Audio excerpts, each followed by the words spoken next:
पदार्थ है, वह शरीर के अंदर किस प्रकार से पदार्थों को एक स्थान से दूसरे स्थान पर ले जाता है, कैसे पहुंचाता है, कौन कौन से एलिमेंट्स होते हैं, कौन कौन से प्रोडक्ट होते हैं, सारी चीज़ों के बारे में जानेंगे। जो कि बॉडी में एक जगह से दूसरे जगह तक वेस्टेज को रिमूव करना, यूजफुल चीज़ों को बॉडी के अंदर पहुंचाना, और उसके अलावा गैसों का ट्रांसपोर्ट भी इन्हीं के माध्यम से होता है। इस बारे में हम चर्चा करेंगे। हम आते हैं, सबसे पहले चर्चा करते हैं ब्लड के बारे में।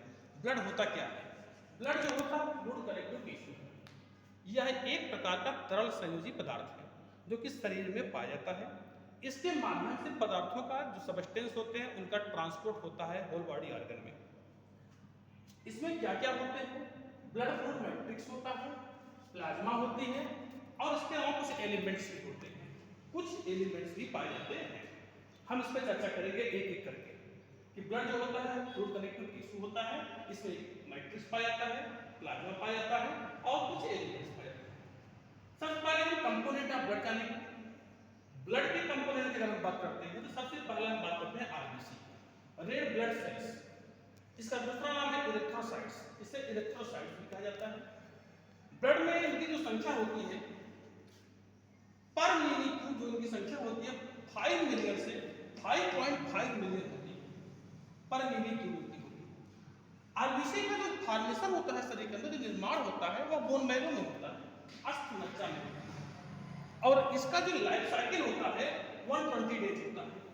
इसकी जो लाइफ साइकिल होती है आरबीसी की 120 डेज होती है। 120 डेज के बाद अप्रॉक्सीमेट 120 डेज में जब ये डिस्ट्रॉय होते हैं तो ये होते हैं डिस्ट्रॉय स्प्लीन, प्लीहा में।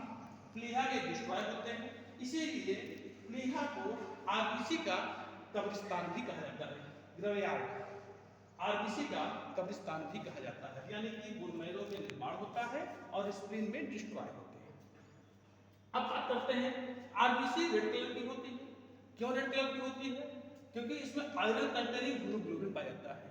हीमोग्लोबिन जो होता है, यही कारण होता है कि जो लाल रंग के होते हैं, और खास बात ये होती है ये O2 ऑक्सीजन का ट्रांसपोर्ट भी करती है।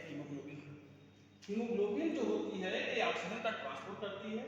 अगर 100 ml ब्लड है, 100 ml ब्लड में 12 से 16 ग्राम हीमोग्लोबिन पाया जाता है। 12 से 16 ग्राम हीमोग्लोबिन पाया जाता है 100 ml ब्लड में। हालांकि मेल में इनकी संख्या ज्यादा होती है, फीमेल में इनकी संख्या कम होती है। कम और ज्यादा का थोड़ा सा जो डिफरेंस है ये हम आगे की बात में चर्चा करेंगे। आरबीसी में खास बात और होती है, ह्यूमन आरबीसी में न्यूक्लियस एब्सेंट होता है, जबकि इनका जो शेप होता है वो बाईकांकीय होता है। दूसरा इनका कंपोनेंट जो है वो डब्ल्यूबीसी है, व्हाइट ब्लड सेल्स, व्हाइट है यानी स्पष्ट है, हीमोग्लोबिन एब्सेंट होगा, हीमोग्लोबिन नहीं पाएगा। इनका जो दूसरा नाम है वो ल्यूकोसाइट है। इनकी जो संख्या होती है 6000 से 8000 पर मिली क्यूब होती है, इनकी जो संख्या होती है। इनको दो पार्ट में डिवाइड किया गया है, ग्रेनुलोसाइट, एक ग्रेनुलोसाइट। ग्रेनुलोसाइट में न्यूट्रोफिल्स, इस्नोफिल्स और बेसोफिल्स आते हैं। ग्रेनुलोसाइट न्यूट्रोफिल जो होता है 60 से 65% होते हैं आरबीसी डब्ल्यूबीसी के। इस्नोफिल जो होते हैं और बेसोफिल्स, ये दोनों लगभग 0.5 से 1% होते हैं। और ये जो होते हैं, इस्नोफिल जो होता है फाइगोसाइट्स, माने दूसरे जीवों को, माने अच्छा सूक्ष्म जीवों जो माइक्रोब्स आते हैं उनको भक्षण करने का कार्य करती है, इन्फेक्शन को रेजिस्ट करती है और एलर्जिक रिएक्शन उत्पन्न करती है। जो बेसोफिल्स होते हैं ये हिस्टामिन, सीरोटोनिन और हिपेरिन का स्राव करती है। हिपेरिन जो होता है इंफ्लेमेटरी कंपोनेंट है, इसके बारे में अलग अलग से चर्चा होगी। ग्रेनुलोसाइट की अगर हम बात करें, एक ग्रेनुलोसाइट में लिम्फोसाइट है, मोनोसाइट। लिम्फोसाइट के दो भागों बांटा गया है, बी और टी लिम्फोसाइट। बी और टी क्यों कहते हैं? ये जेनेटिक के चैप्टर का है, वहां पर चर्चा करेंगे कि बी नाम क्यों पड़ा, टी नाम क्यों पड़ा, इसका शेप क्या होता है, आकार क्या होता है, फंक्शन क्या होता है। यहाँ पर सिर्फ इतना हम जानेंगे, इनकी जो संख्या होती है ये 20 से 25% पाई जाती है और बॉडी के इम्यून सिस्टम के लिए रिस्पॉन्सिबल होते हैं, बॉडी के इम्यून सिस्टम को बनाए रखने का प्रयास करते हैं। मोनोसाइट जो होती है, जो जन्म से डिस्ट्रॉय हो जाते हैं, उनको इंगल माने उनको निगलने का, भक्षण करने का ये कार्य है मोनोसाइट्स। तीसरा जो है प्लेटलेट्स है, इसका दूसरा नाम है थ्रोम्बोसाइट्स।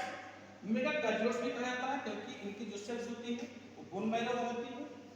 इनकी जो संख्या होती है वो 1.5 लाख से 3.5 लाख पर मिमी क्यूब होती है। और इनका जो मेन फंक्शन है ये ब्लड के क्लॉटिंग में, रक्त के थक्का बनाने में ये सहायता करता है। इस प्रकार से हमने ये जाना कि ब्लड जो होते हैं फ्लूइड कनेक्टिव टिश्यू होते हैं, इसके 3 कंपोनेंट होते हैं, आरबीसी, डब्ल्यूबीसी, प्लेटलेट्स। आरबीसी के बारे में हमने जाना कि संख्या क्या कितनी होती है, कहाँ बनते हैं, कहाँ नष्ट होते हैं, किस आकार के होते हैं, कितनी मात्रा में पाए जाते हैं, क्या काम होता है। डब्ल्यूबीसी को हमने जाना कि कितनी मात्रा होती है, कितनी संख्या होती है, कहाँ पाए जाते हैं, कितने पार्ट में डिवाइड किया गया है, एक के कितने पार्ट में, ग्रेनुलोसाइट की न्यूक्लियोसाइट, सिस्टोफिल, बेसोफिल, ग्रेनुलोसाइट की लिम्फोसाइट, मोनोसाइट है। और प्लेटलेट्स के बारे में जाने। ये सिर्फ ब्लड का कंपोनेंट है। अब एक एक इनके अंदर की जो चीजें हैं एक एक के बारे में अलग चर्चा होगी।